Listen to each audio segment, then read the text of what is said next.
Oh my goodness, Nancy. Look, Zip has changed colors. Yeah, she certainly did. Oh my goodness.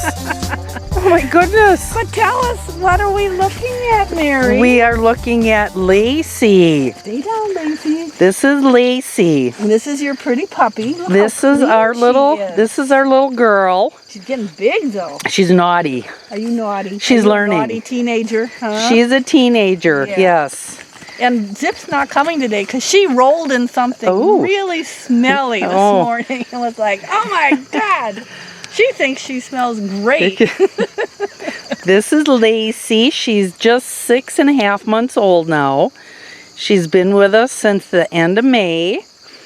And she was this little fuzzy ball of fur. And about 2 weeks ago, the fuzz went away and she's got big girl fur now. Yeah, look at her. Yes. And she is just, she thinks that she is the cat's meow. Look at that. I found a stick. I'm not quite as entertaining as Zip yet. But don't worry, audience. I'll grow into it. Oh, she's growing fast, too. Yes. And she does some crazy things with her ears when she's in her moods. Yeah, Zip did too when she was a puppy. She could move them all around and turn them inside out and stick them up. And Lacey? Yeah. Lacey, where's your stick?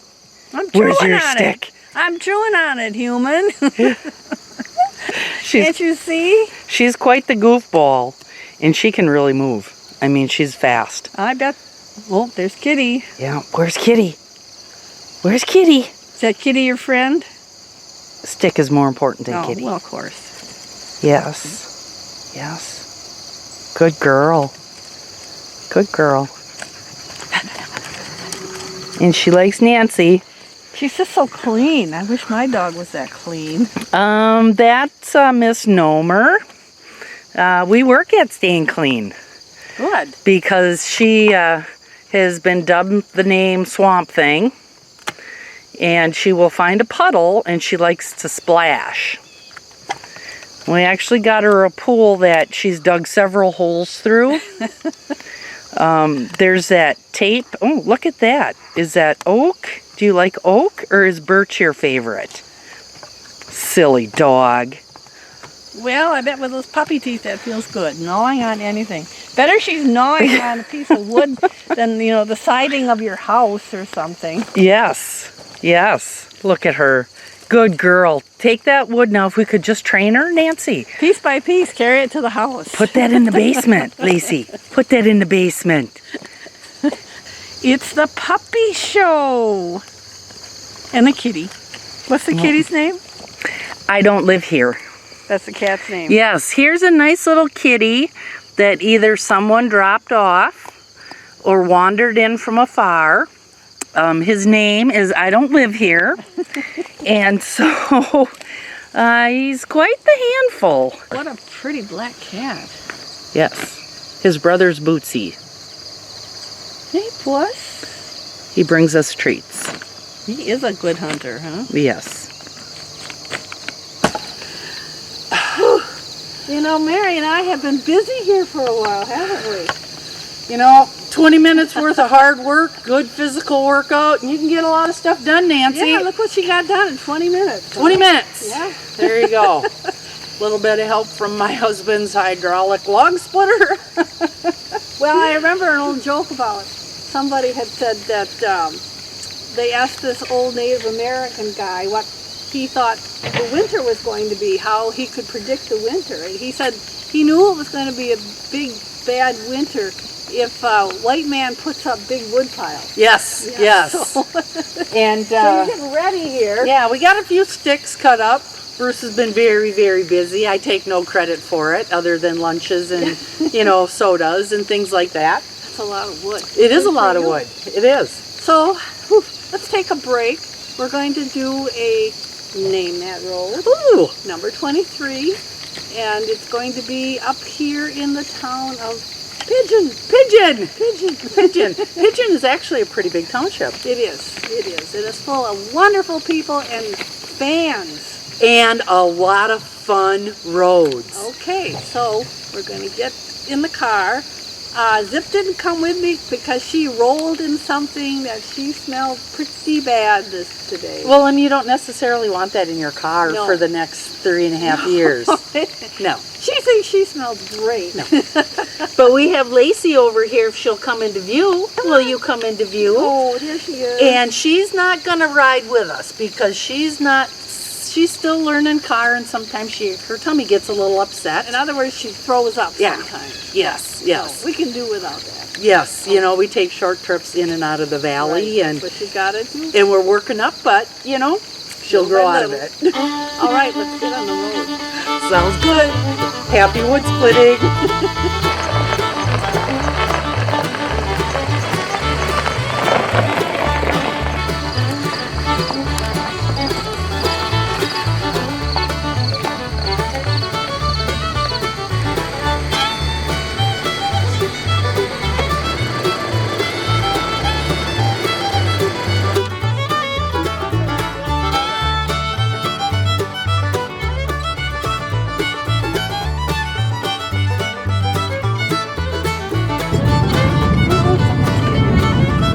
Visiting today. Let's go. We're green. There's Nancy. Hee hee. All right, Mary, we are going to road number 23, and we're going to give a clue that we're here kind of in the mid-eastern part of the county. Is that the way you would describe it? Something like that. I think we can tell them we're somewhere in Trempealeau County. Good luck. Yeah, well, we give them and we drove on a state highway, Yep. and now we're on a county road. Oh, we got to back up. First, we were on a dead-end road. Right. Then we were on a township road. Right. Then we were on the highway. Okay. And then we jumped to where? A county road? Yes, we're on a county road right now. Okay, in the middle there we took like some left-hand turns and some right-hand Yeah. turns, and then we even went straight a couple times. But the bottom line is that we are on a county road, and look at the kids out there playing. Oh, Kids are kids. kids are kids. Everybody likes to play. And volleyball, what a fun thing. Yay! I was lousy at volleyball. It is Sunday, time to spend quality time with the family, right? And you know what I'm amazed with, Nancy, is that how fast the crops are changing color. And corn is getting taken off. That's right. Yeah. Corn silage started this Yeah. week in force. So we're going to have to try to avoid some scenes so that we don't give too much away from our left and right and up and down and straight and back behind and turned around and went the other way. That's more or less it. And then right up here, we are going to take a left onto our Name That Road. It's a town road. And right now we're on a county road. The county road's going to go on to the right. And this, I don't think it'll give it away too much. But this dwelling right here on the corner, this used to be the site of a one-room schoolhouse. Oh, It has since been modified into a home. several times Several modified. times, yes. And it's in pretty colors, and we're Yeah. going to just quickly scan past it and go back to Nancy, Oh. and then we're going to see the dash. And there's a school right there. And there's another school. Yeah. And a bunch of big horses. Yep. And a pony. And a pony. There we go. Well, that's a good way to not have to worry about mowing your lawn there. Definitely. Let the animals eat it. Well, they're hungry too, you know. They've got teeth, good at harvesting. Here we are, and this is Name That Road number 23. And you can see that it is early fall, late summer here as we go along. We're starting to get some color. A little bit of color. Doot doot. And there's Nancy. Wave, Nancy. Oh, yeah. Now, I have to pay attention, Mary, because this is not a straight road. no. It is not a straight road, and it has some really, really rockin' hot rocks. It does. We're coming up to some. Yeah, we're going to have to slow down a little bit. Yeah, boy, I'm going fast. What does it say here? I'm doing 14. 14 miles an hour. I'm just burning up the road. Oh, and we've got purple phlox in the ditch, but those won't last long. Oh, here's a little I know, they're so pretty. But look at this. Look at this rock outcropping. And look at where there's the big chasm where the roots have separated it. Look at how cool that looks. And the next thing you know, that's going to, what, calve? That's going to calve. It's going to shed off. And this Name That Road will probably be blocked off. Yep. Oh, and look, we've got another color sand up here, Nancy. Different thing. Yeah, look at that. That's an orange one. That one's orange. You know, this almost looks like this would be a good place to come berry picking. You know? Unless it's somebody's private berry picking. Then you might have to do it at night. Yeah, this is cool. Lots of beautiful trees out in this neighborhood. Yeah, there is. This is a road where you're going to see a lot of trees. And so far we haven't met any traffic. No. And like we always tell people, this road is not going to dead end. That's right. It's going to go through. So, and you just want to go ahead and don't take any lefts or rights. You're just going to stay on this nice town road. Oh, nice. Oh, look at, there's an Alice Chalmers mailbox. Here we go. Oh, it matches my sweatshirt. I love it. That'll give it away. Well, maybe not. That'll give it away, Nancy. Our viewers are so smart. They know where we're going. Yeah, but if they're a viewer that's down in Trempealeau, maybe they won't recognize that. Well, maybe it'll give them the urge to, get out of Trempealeau. We gotta find this place. Get out of Dodge. You bet. Hop into your car and go cruise around off in the middle of nowhere. Well, this isn't the middle of nowhere, though, Mary. There's people living out here. This isn't the middle of nowhere. Yes, but I do have to tell you, Nancy, our viewers are so smart. I know they are. I had some comments the other day from our number 5 fan in Pigeon Falls. Number 5. Yeah, they're taking numbers. They are taking numbers. This person dubbed themselves number 5. Okay. And so I'm excited about that. And if you remember when we went down and did Whistlers Whistlers Pass. there, I told a little bit of a story about I'm going to call it a harrowing ride down a dugway with a 4430 John Deere tractor being pulled by a 2630 John Deere tractor and then being held back by a John Deere 4000 tractor. And fan number 5 said, I know where that hill is and I know its name.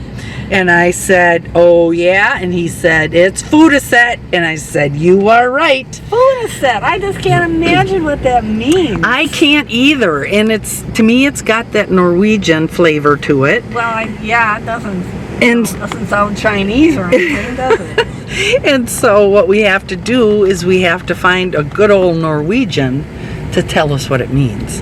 There we go. We need a Norwegian to translate for us. Fudaset, huh? Fudaset. I would assume there's a roll and a couple of letters in there. Yeah. But apparently that hill had been called that, or that, the dugway coming off of that hill had been called that for a very, very long time. So it must have been a memorable Dugway. Yes, memorable hill. So we'll do some digging and see what we can find out on that hill. But I would just like to know what that means, Food-a-set. well, I wonder if you Googled it or Wikipedia'd it. I don't even know how to spell it, though. You can do a Google Translate, but you got to be able to spell it. Does it give you like a chance to get close to a spelling, you know? Oh, possibly. I have used it, but not for Norwegian. Hey, well, it's worth a shot. We can expand our horizons. We're always trying, aren't we? That's right, we are. Oh, there's those pretty purple asters, those fall asters. Aren't they pretty? Yes. What a beautiful color they are. Aren't they beautiful? And they don't last long. Are they good food for the bees? The bees will work them sometimes. Yeah. Something in the fall for them to get a little sustenance from. And you know, some of them are deeper purple than the others, aren't they? That's what makes them so pretty. Yes, they're beautiful. And there, look, Mary, you could have a bath up there on the hill. Hey, right there. Yeah, You know, maybe that was one time fed out of a spring. it could be. That looks like it's kind of a dry run. Yeah, Or maybe somebody just wanted to take a bath out in the woods. why not? That's how they did it in the old day in a wash tub, wasn't it? Why not? Yeah, you bet. Here's some cherry trees. We got a little bit of agriculture land going on back here. What a nice peaceful drive. But we're still going up the coulee here. Yes. Things are going to change up here because we're going to take a really sharp turn. And folks, you want to stay on the paved road. Yep. Stay on the paved road. Yep. We will not send you down a dead end. No. Even though it might be really interesting, we don't know where it ends up. And maybe the people that live there don't want a bunch of cars coming into their yard.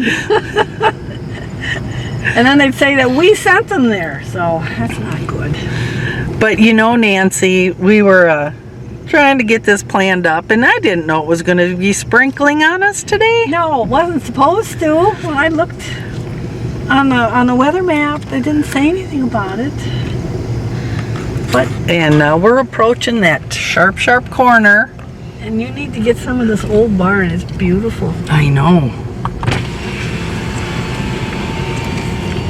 There. Oh, and look at right in front of us, we got no more rocks. Yeah, look at that. Sand. Rocks and sand in this beautiful old barn. Look at that. Look at that. Yeah, it's an old timer, isn't it? It is. Look at the work. You know, these old barns just amaze me. Just amaze me. When I would visit my son in Germany, they had these great big stone barns in Germany. They were made out of great big blocks of stone, and most of them were built around, the 1890s, 1900. They were formidable. My goodness, they were huge. Oh, this road has some really beautiful view. Yeah. You notice the birch trees are not really changing color this year. They're just kind of dropping their leaves. Yeah, that's what she said. Ours have all pretty much just dumped. It's kind of a disappointment. Well, it was kind of a different year.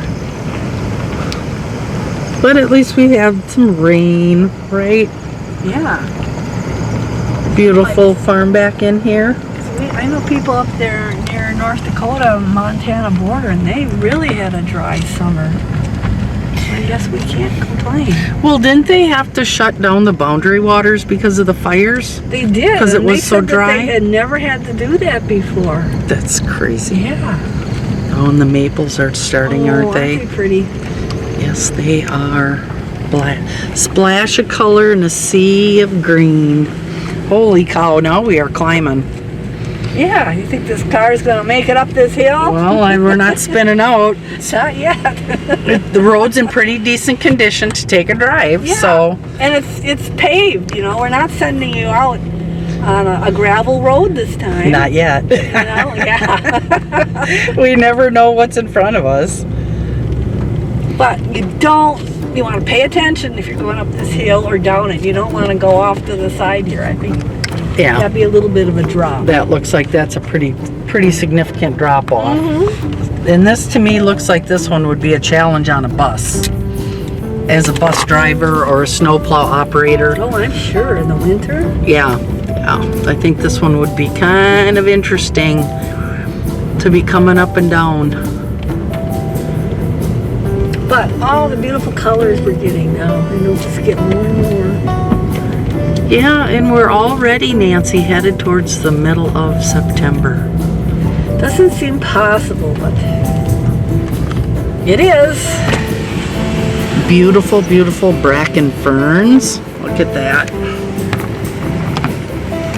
Now we've had some real tricky roads lately because people figure these out so fast. We've done a Jackson County road, and the last one we did, the road started out in Trempealeau County, but about halfway through it went into Buffalo County, and at that point they even changed the name of the road. Right. So Discontention between the counties. right, they could not agree apparently, so we have thrown people, I think, some real curves.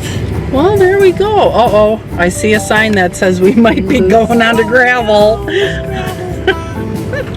Oh, so we never really quite know what we're getting ourselves into.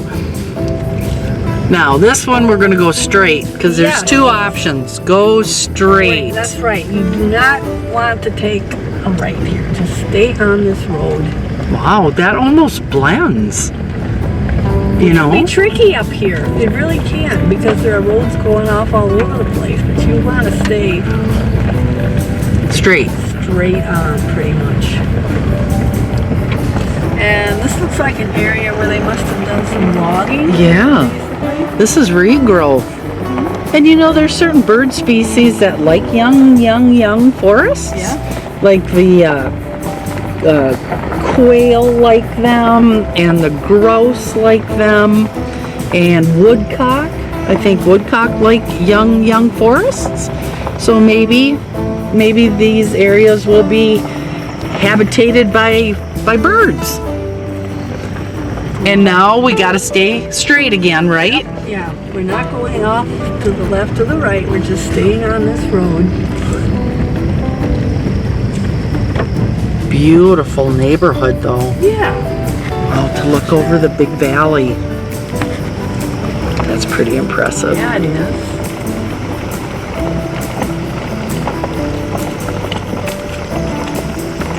And now right up here, apparently, you know, these pines were planted, so this was probably farmland at some time. Probably CRP trees, maybe, huh? Well, they're pretty big for that. Oh, But it could be. in the 1980s is when a lot of trees were planted. Yeah, that's true. They So are big. 80s, 90s, that's 40 years ago. Ugh. That's old. Oh, that's about how long we've been in conservation, Nancy. That really Whoa. determines our age, doesn't it? Here we go. There, now we're dropping down. And this is a pretty significant drop down. Yeah, we wouldn't want to do this on ice. No. I would be chicken. And if you're out cruising around in your Lamborghini, you don't want to go flying down this road at, what, 90 miles an hour? No, absolutely not. You wouldn't make the first curve. Probably not. You'd wind up in those trees somewhere. And could you imagine coming down this with a wagon and a load? No. You'd have to be, locking your wheels. Locking the wheels, you bet, so they don't turn and you just slide down the road. There we go. Yeah, this is pretty significant drop off. And now the road's a little bumpy. But it's paved. That's right. So we went from paved to a little bit of gravel to paved again. Yep. Back and forth and back and forth. But as you can see, this is not heavily, there's not a lot of people living out here. No, not a lot of traffic. Pretty quiet, nice neighborhood. Yep. Quiet neighborhood. Take a slow Sunday drive. Like we're doing. Nancy's got her pegged here, folks. She's driving Like 9 miles an hour. Yeah, she's got a heavy foot. Well, and these corners are pretty tight. I don't think you'd want to go much faster than No. 10. They are. Go wheeling around these corners. Yeah, would be... Oh, we're getting closer to the bottom. We're starting to level off a little Yep. bit. And it is trying to rain on us a little bit here.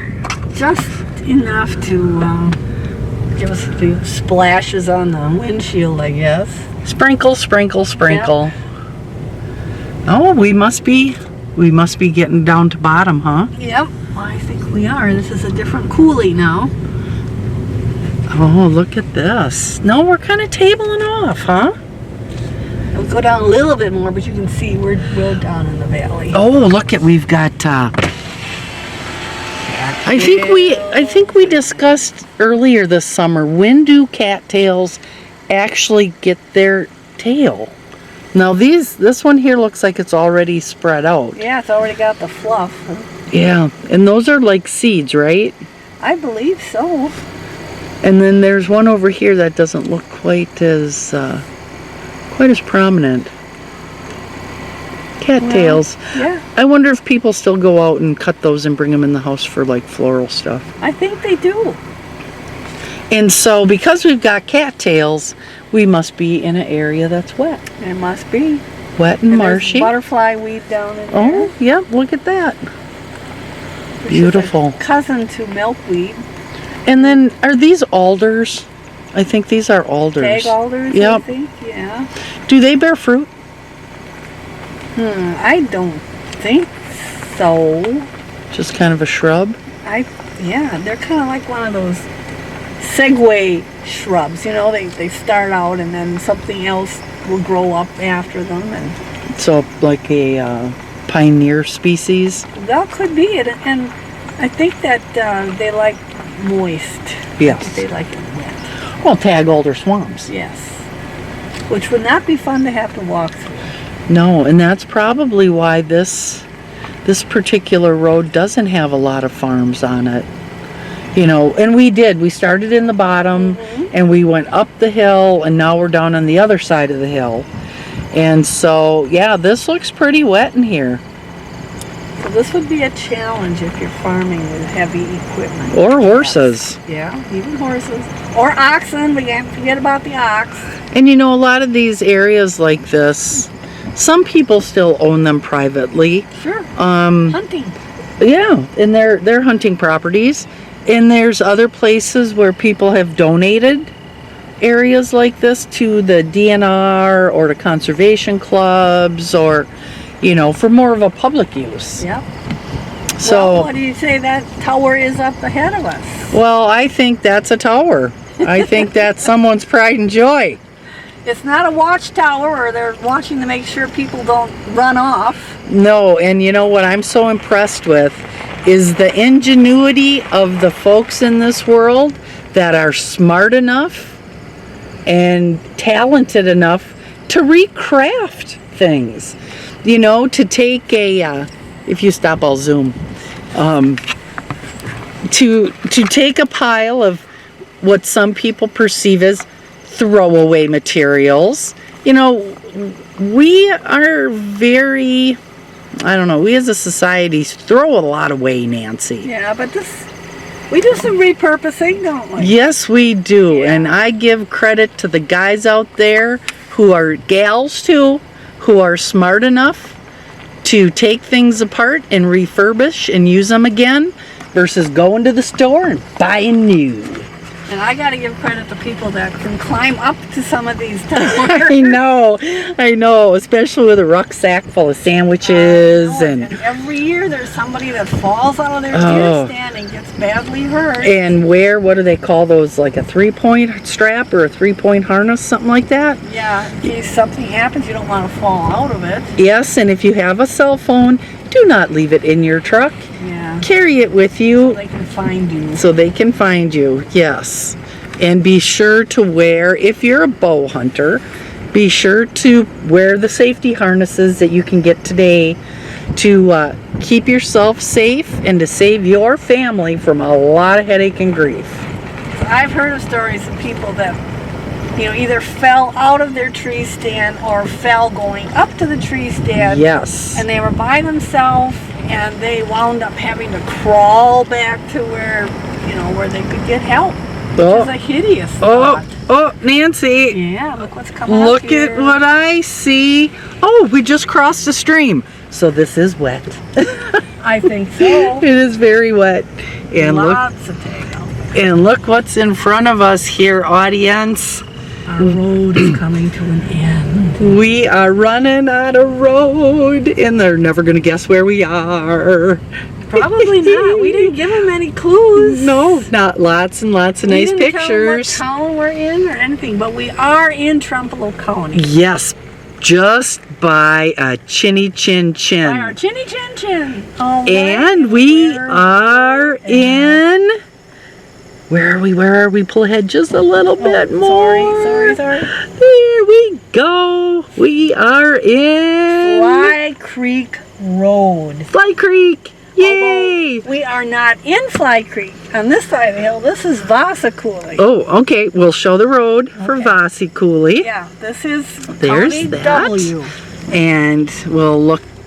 We looked south, and now we're looking north. And Nancy's turning. And we are in the town of Pigeon. Town of Pigeon, but the very edge of it. Yes, I think we're on the very edge of the county too. Yes. I think just over the hill it becomes Jackson County. I do believe you're correct. Yeah. So what we're going to do, folks, is we are going to turn around and we're going to go back up this road, up Fly Creek Road, and we'll go a little bit faster going up. When we get up to the top, we're going to take another way down. It's not going to be a secret road because we got a little story about the top of that hill anyway. Oh, so we've got to name that road and a mystery. Yes, this is a Name That Road Plus. And no, Nancy didn't tell me about the next segment of our program, so I'm excited to find out what we're going to be talking about. And it's just some local lore. Uh-oh. Yeah. Local legends, local lores. We're finding more and more information out about our counties. Yeah, And we get feedback. Yes. Yeah. And now I have to tell you a very interesting story, Nancy. Okay. You know how I shouldn't say we, you and the Historical Society folks that you've been working with through the communities found the headstone of William H. Travis. William H. Travis, yes. Okay. And Well, we didn't find it. It was there, right? It was in the swamp on the lower table of Galesville, and at some point, 1950s or earlier, this tombstone was found in the swamp, and they took it up and put it in the newspaper office, and they used it for setting type on it. And then eventually, when the newspaper was sold, this headstone for William H. Travis wound up down in the basement under the Lee Schoolhouse at the fairgrounds. And we don't know who William H. Travis is, and we're trying to figure out why his tombstone would have been in that swamp. I mean, who would bury somebody in a swamp? And I'm sure it was a swamp for, forever. But I have a friend that lives in Galesville, and her name is Sasha Anderson. Hi, Sasha. She's one of our big fans. Yay! Yay! Is she number 1 from Galesville or number 5 from Galesville? Well, I bet she's number 1. Thank you, Sasha. But she had a really good theory Oh. why that stone was down in the swamp. And her theory, and it sounds good to me, was that at one time it was probably up above the swamp Oh. on the hilltop, and in 1859, which was the date of his death in Galesville, there wasn't anybody living up there on what they call the upper table. And so maybe he had been buried up there on a knoll, and over the years went by and there was some sloughing during big rains. We know that can happen. And so the tombstone went down the hill and wound up in the swamp. And to me, that's That's a good theory. Yeah, that sounds like a good theory. And the box went with him because we got to add the excitement. So his body is still down there. We'll find him as soon as we get our ground penetrating radar. Yeah, and then we get our excavator and our bulldozers and all our equipment. Right. But now I'm going to continue forward. Then we found out about Oscar Travis from Osseo, right? I think Oscar? his name was Arthur. Arthur. Yeah. Okay. So we've got an Arthur and we've got a William, and then of course we have the Travis Valley scandal. Right. And what was his first name? Joshua. Joshua. Okay, so we have Joshua, Arthur, and William H. And I spun the tale of the forlorn brothers that moved to Wisconsin, lost each other in Trempealeau County. Okay, now we are on the top of the hill. We're on Fly Creek Road and we're above Fly Creek, but we're going to take a right. And if you notice ahead of us in the gravel here, it looks like somebody made a pretty sharp turn, but it wasn't me. I don't know if we're getting it, but we're trying. Yeah, somebody spun around here, but it wasn't me. And maybe it was somebody who did it on purpose. Yeah, could be. So now we're going on Lundstead Road, and this goes along the top of the bluff here. But then it brings up the story and what we know of Little Chicago. And I remember Francis Foss, late Francis Foss, who had worked at the community television way back when it was first got going. And Francis had told me about up on the ridge here. He said, oh yeah, he said that's called Little Chicago because apparently during the days of Prohibition they were making bootleg whiskey up here. Oh, what he said. Another place during I'm glad it's not just the Polish people that were making whiskey. No. And then he said there were a couple little cabins or shacks up here where there were a couple of old guys living, lived out by themselves. So that was Little Chicago. And he had lived down in Fly Creek, but he said it was up here on the ridge above Fly Creek. Well, then I talked the other day to Reynolds Tomter, who lives in Pigeon, and Mr. Tomter is 104 years old with an excellent memory. And I asked him, have you ever heard of Little Chicago? And he said, oh, yes. He said, yes. He said, when he was young, there was a shack up there, up here on this ridge. And he said there were two brothers that lived there, old brothers. They weren't married. And they were plasterers by trade. But they spent a lot of time up there in their little shack. And he had gone up there to... I don't know, he was giving them some money or they were giving him some payment, and he said they had in their shack, if you moved a few secret boards, they had like this hole where they kept their money. Who knows? Maybe that's where they kept the moonshine at one time. And he said they called that Little Chicago. And now I asked you today if you had ever heard of Little Chicago, and you said yes. Yes. This was a place where youth in the 1980s, usually in the evening, late evening hours, would congregate for visiting sessions and well, it was a social, right? Social get together. It was a social gathering place for youth in the 1980s. Okay. And we'll leave it at that. All right, let's just say party place. And it was the youth not only from just one school district, but it was from multiple school districts. So if you came to a social gathering in Little Chicago, you usually got to meet people from Pigeon Falls and Whitehall and York and Northfield and Blair and Taylor, and occasionally some strays would come in from Independence. So it was like all these herds merging and getting together. Yes, it was a lot of fun, a lot of laughter. Sometimes there were tears. But I bet there's people watching this that do you think we're actually up here in Little Chicago in their heyday? I think there are probably folks who were fair right participants in the Little Chicago evening social gatherings of the youth of the neighborhood. Yep, I think this place had a lot of traffic, Nancy. Well, you know, every place has got a party spot, and maybe they don't use it much anymore, but it's just, that's the way it is. And so that was Little Chicago up here. This is Lundstedt Road, and as you can see, they have done some logging here recently. Yes, it's beautiful. And we're just going to stay on the town road, although Mary's been trying to talk me into driving off into some of these. Oh, each one I want to see if where that, you know, we should call the landowners, get the plat book, find out who the landowners are. Do you think it was back there? I don't know. We've gone past a couple of these. Yeah. Where we could, like, you know, once the leaves are off the trees, go see if we can find remnants of the shack. You know, hey, we've been batting pretty good. Yeah. I mean, we even found that temperance hall up on Square Bluff. Yeah, maybe we could find Little Chicago. We might need someone to guide us. We might need a scout.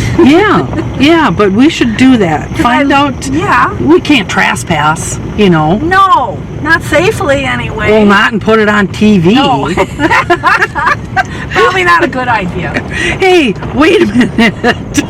Those people are walking on my property. That's our property. What are they doing there? We knew where that rock, what do they call that? Where they chip the sandstone base, because the temperance hall was a sandstone base. Right. Yeah. All we need is a little hint of where that is. We're pretty good about that. Yeah. We're regular bloodhounds. We are, and we found that little cemetery too. But you kind of had a pretty good beat on where that was. And when I had been there before, and that was probably a good 20 years ago, it wasn't as growing up as when we went there. Yeah. And I went by there, you know, a few weeks ago, and it didn't look like anybody had been in there doing any clearing. So clearing or maintenance. Nope, it's just kind of returning to nature, I guess. Being lost to time. Yep. But it was mainly people with, I think the name of, was it Salsrud? Yes.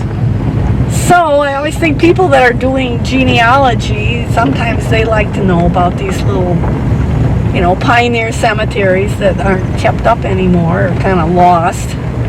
Just because maybe it can fill in some spots in their family history. Well, definitely. I think we all have little slices and chunks that have been lost in time. They're missing. Somebody is missing. You know, that's the one thing I think is kind of funny. These people that are getting those all the blood tests done to find out where they came from. Yeah. Some of them are actually really, really surprised. Bees, look at that. I think those are my sons. Oh, look at that. Bees. Yeah. And the fence around them is for bears, folks. Yeah, and you know, those fencing materials were started by the grazers.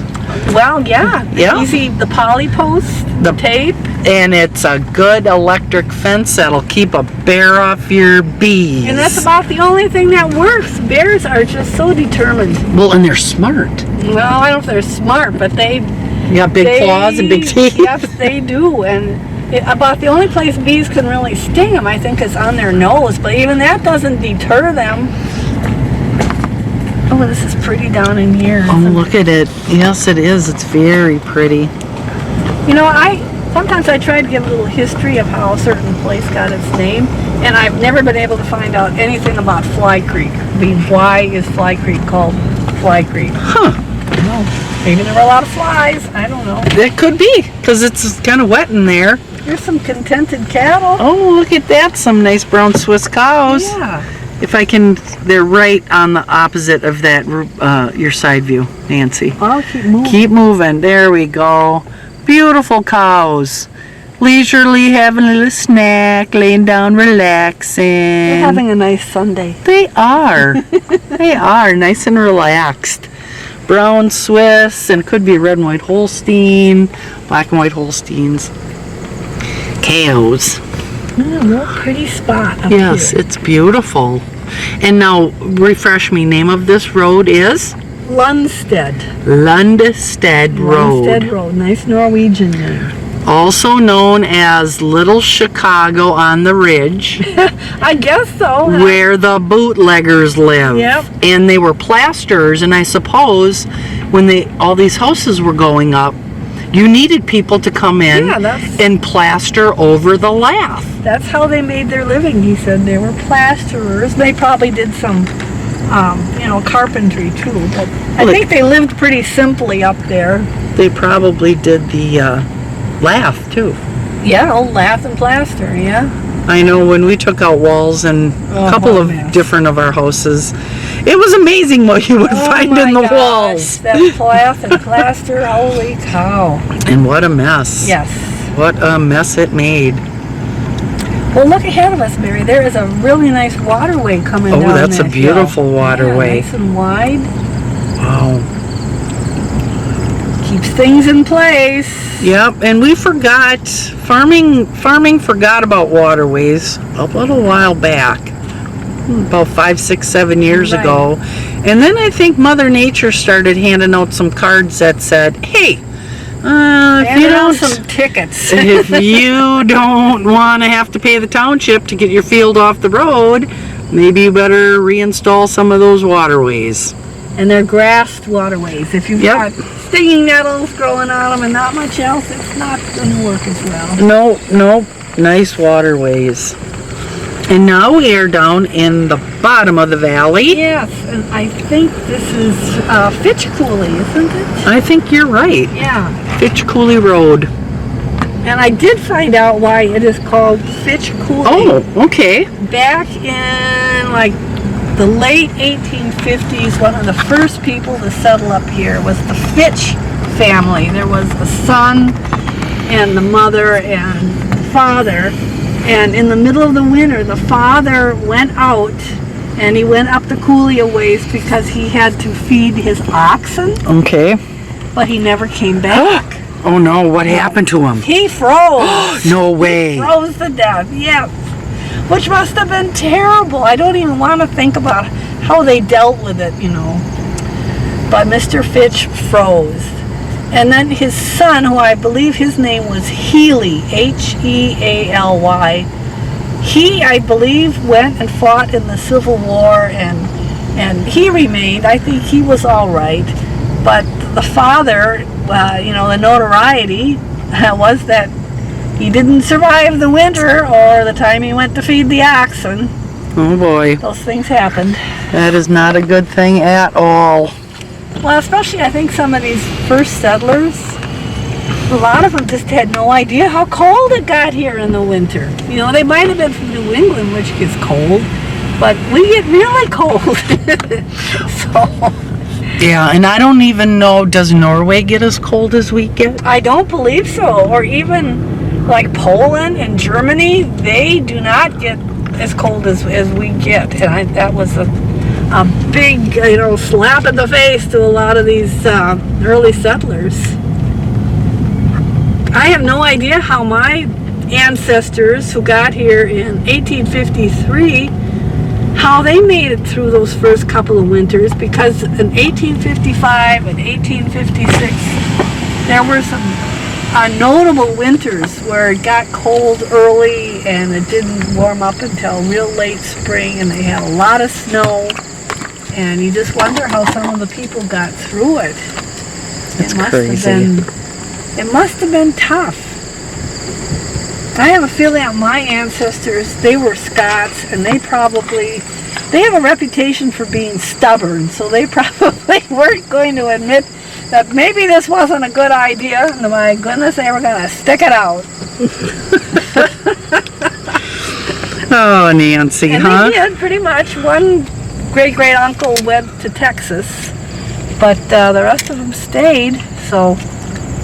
Well, and Scotland's more wet than cold, isn't it? Damp? They do get some snow up in the Highlands and everything, but it's very damp. And a lot of rain, but we get like that way below zero temperatures, and that is something that they don't usually get in Europe. That's very uncommon. Now, we also have a little more information about Was Chapultepec, Oh, yeah. that was a History Files, wasn't We it? went up to Chapultepec Hill last spring, and it's only in the winter and before the leaves get any trees on that you can actually see the big rock there that they call Chapultepec Rock. Now, you met somebody that had a story about Chapultepec. Yes, and I found this really interesting.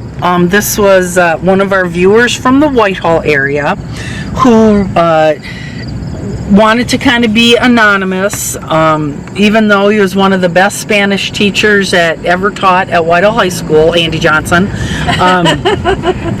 In one of their class trips, because they would raise funds, and the advanced Spanish classes would take trips when the world was in a different place and it was safe to travel and all that jazz. And apparently, one of the classes that he took down to Mexico City went to tour a place called Chapultepec Castle. Okay. And apparently this castle, and you're better with the history dates. Did you look it up? I did. I looked this up, yes. And that was part of the American-Mexican War. Right. Was it not? Yes, it was. And what year was that? That, I know, I had to go and look it up. It was 1846 to 1848. It was a short war, and it was fairly brutal for both sides, but America won. Isn't any other way to put it. Well, and at the end of the war, because the Mexicans were so devastated with the loss, the few survivors, rather than surrendering, they wrapped themselves in the Mexican flag and threw themselves over the cliff's edge, and they all fell to their death. And I looked that up, and that is a really interesting story. This war, the Mexican-American War, was actually, I hate to almost say this, it was like a war of American imperialism.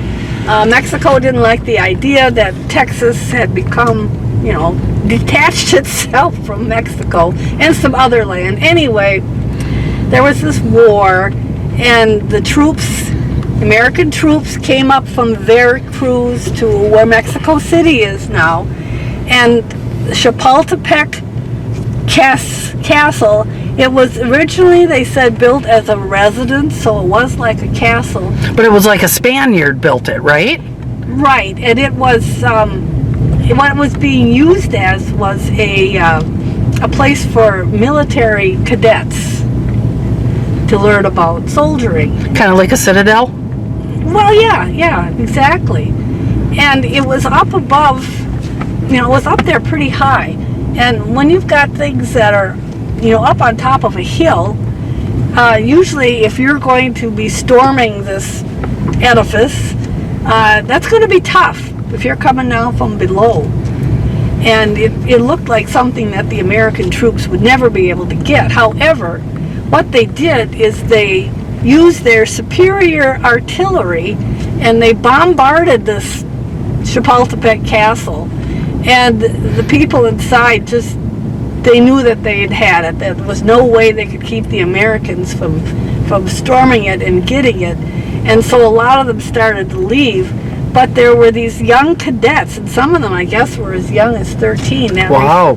According to the story, refused to leave, and that there were 6 of them that threw themselves off the wall to their death, and one in particular had wrapped himself in the Mexican flag and thrown himself down. Okay. And they are noted, that's called the heroes niños, the hero boys. Okay. And the thing we need to remember is that in stories and history of any kind of a conflict, military conflict, it's the winners that write the history. Right.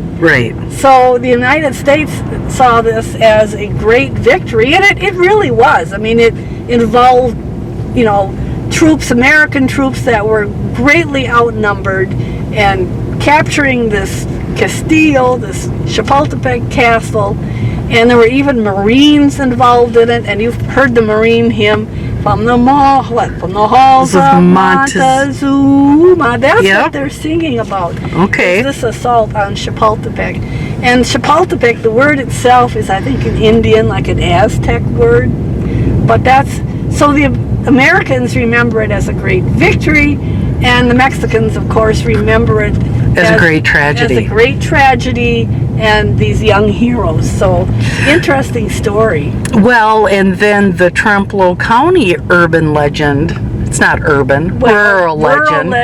Rural legend continues that there was a veteran from that conflict that moved into Wisconsin, settled near that, named it that because it reminded him of the fortress involved in that war. So that's a pretty cool story. It is, and it actually goes along with the story that we told when we went up to Chapultepec of this Charles Cleveland, this young man who was in the 1850s, 1860, was kind of wandering around in the neighborhood, and he saw that big rock up there, and it reminded him of this Chapultepec Hill in Mexico. But supposedly it was his father who had been in the war and had seen it. But we don't know if that's true or not, because you know how stories change. Do you know what his father's name was? No, I don't. All I know his name was Charles Cleveland.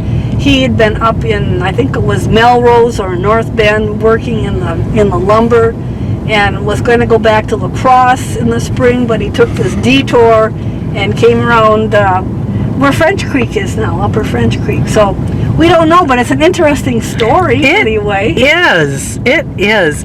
And what a fun trip today, Nancy. Well, it was. And we got to do a little rewind as well.